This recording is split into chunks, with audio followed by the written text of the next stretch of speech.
Please note that Pillow Talking contains adult themes and isn't suitable for younger listeners. And an extra warning this time. This episode contains description of violence. Close the door and dim the lights. Let's talk. I'm Violetta Balhas, and this is Season 1, Episode 2 of Pillow Talking, stories about the stories we tell each other when there's no one listening. In this episode, that's not what I was expecting.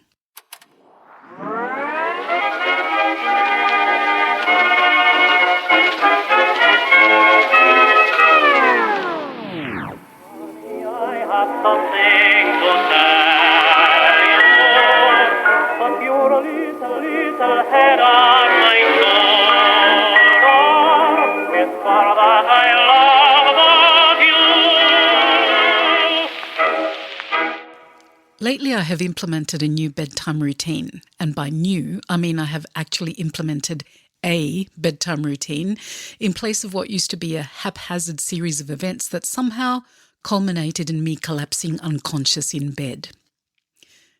Rediscovering a bedtime routine after decades of bumbling my way to the bedroom, often mostly asleep, grabbing a Tim Tam on the way, has been revolutionary in improving the quality and restfulness of my sleep, and I'm proud to join the countless army of bedtime routiners. I'll march for this one, carry the flag even. Plus, there's something so comforting about the bedtime routine. The unhurried brushing of the teeth, the getting into your sleepwear or getting out of anywhere whatsoever, the bliss of removing your bra if you didn't remove it when you got home, the contented flipping of the pages to find your bookmark or tapping on subscriptions on YouTube to watch a video or two from your favourite channel. Let's face it, the bedroom tends to be a place of expectedness because unless your bedroom doubles as some kind of other room, there's usually a limit to what we do in there. In fact, sleep experts say that there are only 2 things you should do in the bedroom.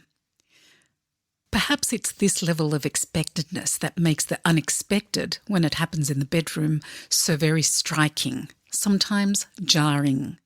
That or our vulnerability when we're in bed. Maybe both. As I've said before, it's a place of literal and figurative nakedness. The unexpected is also the reason why I got this podcast off the ground at all. I can't speak for other creatives, but I know that when you're a writer, it's impossible to act on every single idea or bit of inspiration you have. They're always dropping into your consciousness, not as a flood, but as a constant drip feed. Like Seinfeld said about appetites, there's always another one coming. This year has been my year of getting back into the storytelling space after years away, literally taking care of business. It's the only time I've been separated from my creative self in my life, and coming back was something I did slowly and cautiously. Even when I go to the beach on the hottest day of the year, I don't just dive into the water, even though I know it's going to be delicious and a blessed relief. No, I ease in slowly, eking forward bit by bit, gasping at the cold and partly giggling, partly threatening dismemberment at anyone who dares splash me while the water is still only up to my hips. When I got the idea for Pillow Talking, I knew it was one of the ideas I wanted to pursue, but I approached it slowly. I was feeling my way back and I didn't know what was going to happen. And as much as I was surprised and delighted by the stories that started coming in here and there, it wasn't until I received one in particular, so unexpected that it shocked me out of feeling and into action. When I read it, I remembered my sense of responsibility to story, and I knew I had to dive in. The artist and writer Eric Pevenaggi said, "The unexpected may remind us or surprise us. It may remind us when we are moved by things we think we recognise. It may surprise us when we find out things which open a new vision on the world and offer us an unforeseen experience." The 4 stories in this episode are about things happening in a completely different way to what the Pillow Talkers were expecting. They definitely had the effect of either reminding or surprising, even while in one case, the one that got me to commit to Pillow Talking, being completely devastating. They all happened in the intimacy of the bedroom. Shh, let's listen.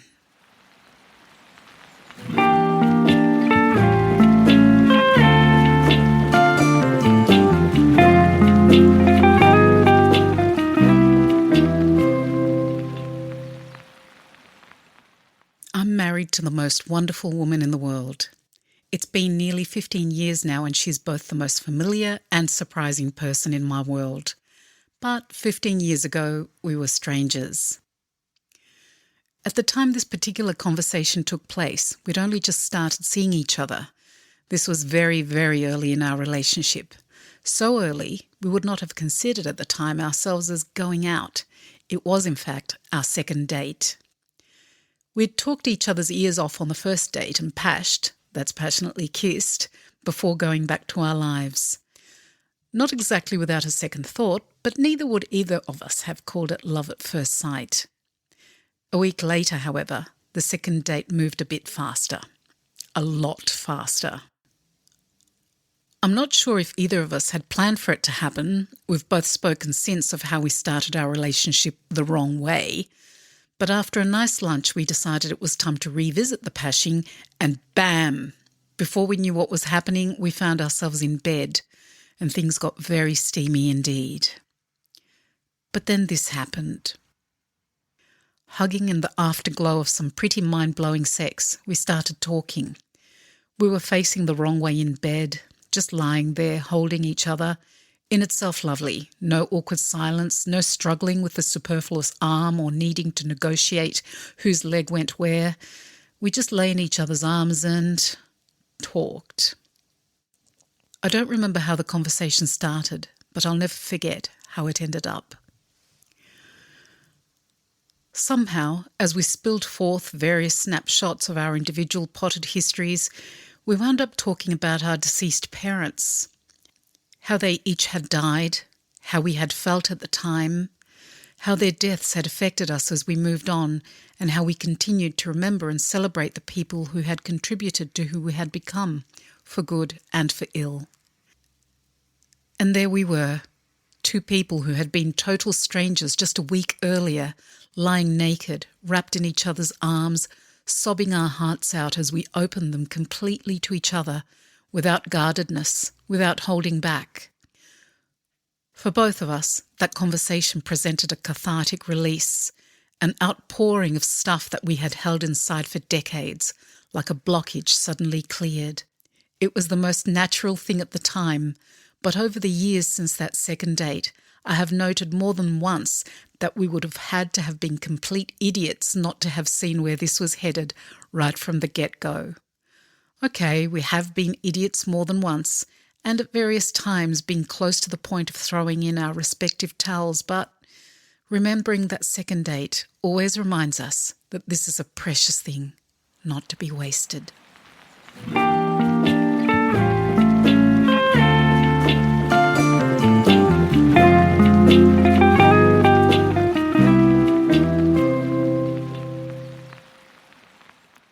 We'd been married for 13 years, together for 18, 2 kids and a mortgage. A lot of history, good and bad, because marriage. We hadn't had sex for a long time. I think it would have been at least 3 months, easy.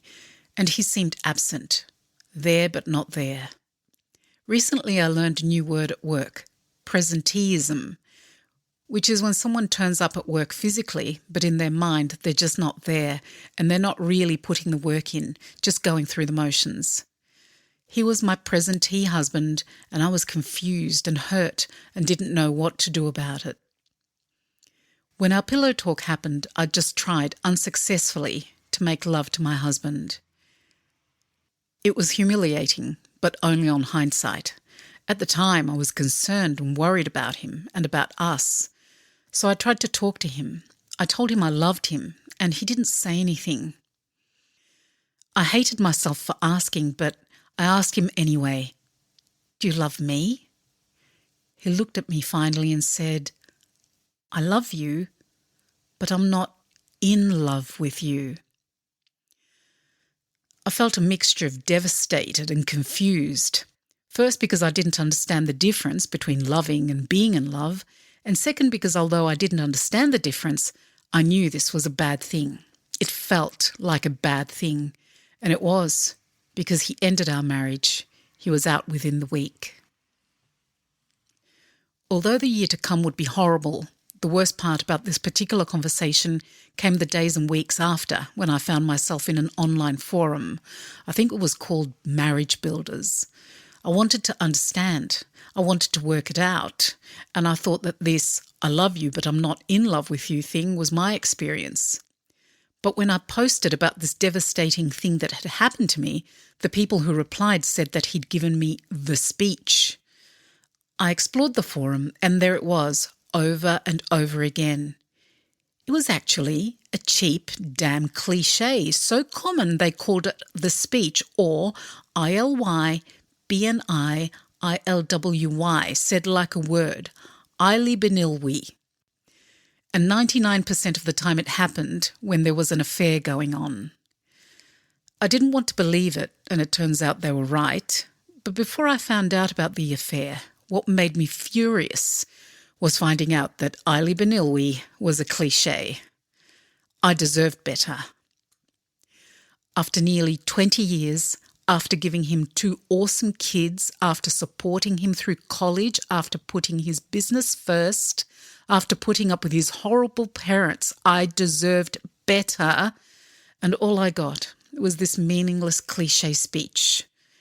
I was still devastated, but that anger propelled me. This pillow talk changed my life. That first year I was convinced it was because he'd destroyed it, and while he certainly destroyed that part of it, eventually it changed for the better. Not because of him, but because of me. It took a lot of hard work, as little contact with my ex-husband as possible, and the pursuit of the things I feel that I and every other decent person deserve.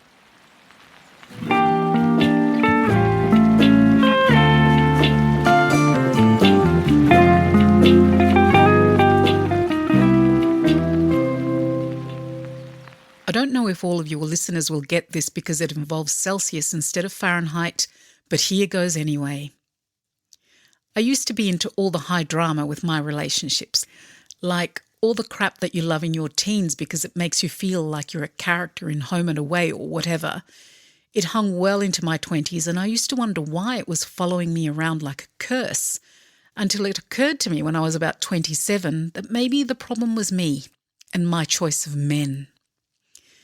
There was a guy, let's call him Adam, that I knew from tennis. He was always extra nice to me, and I thought he liked me.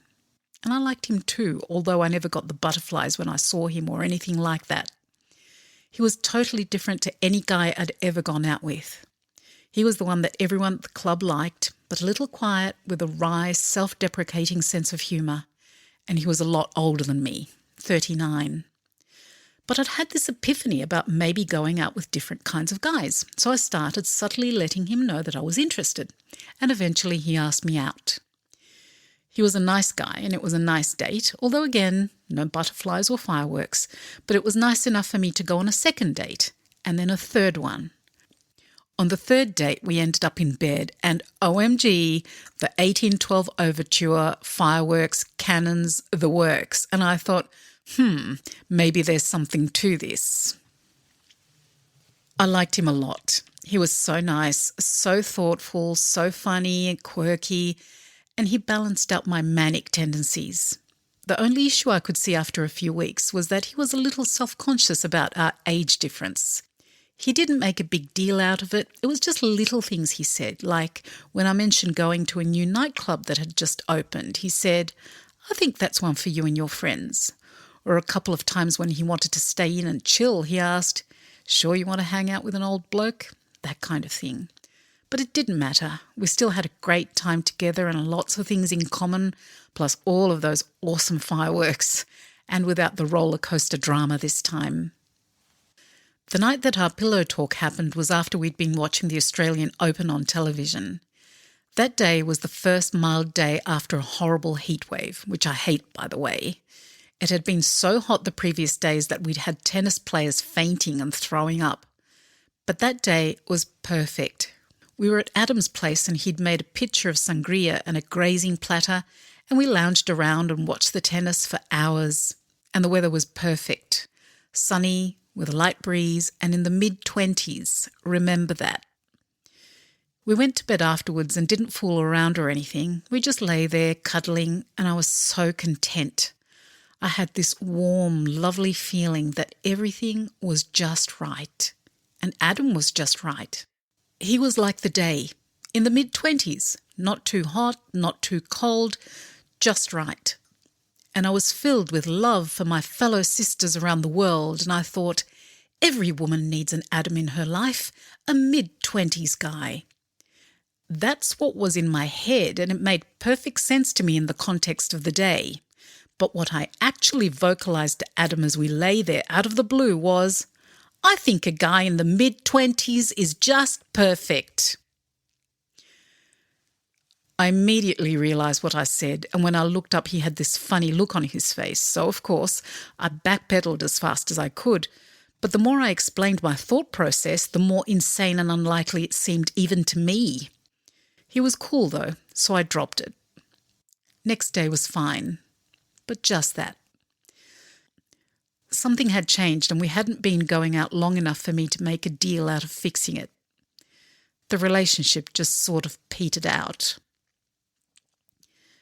To this day, I don't know if the writing was already on the wall when this happened, or whether it happened because of what I said, or whether I imagined that it changed things. And I'm a little sorry because I really did like Adam.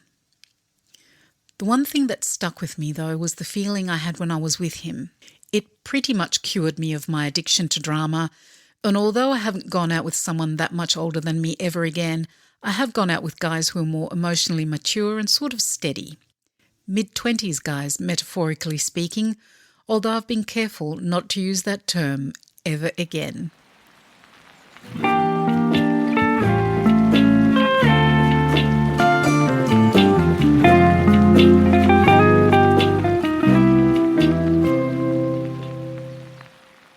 We were engaged, making plans for our wedding, and I had just returned from a girls' holiday.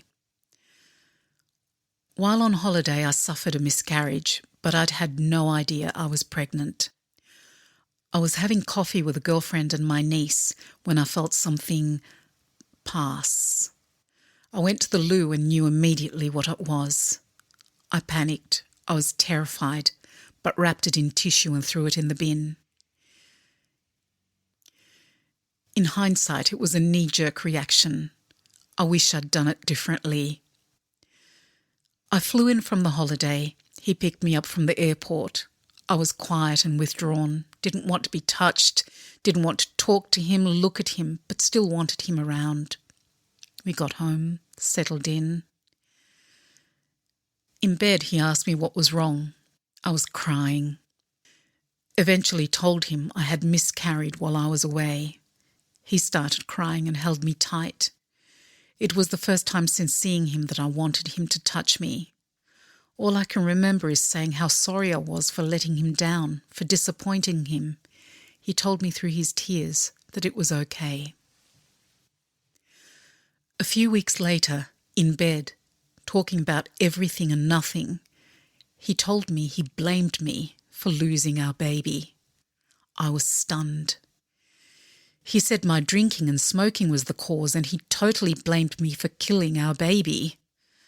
I told him I had no idea I was pregnant, but that didn't matter. I was to blame. I told him I wanted him to leave, to go back to his own house. I got out of bed, put on my robe, went to the kitchen and poured myself a glass of wine. I heard him come into the kitchen, a look on his face I've never seen before. Then the first punch connected.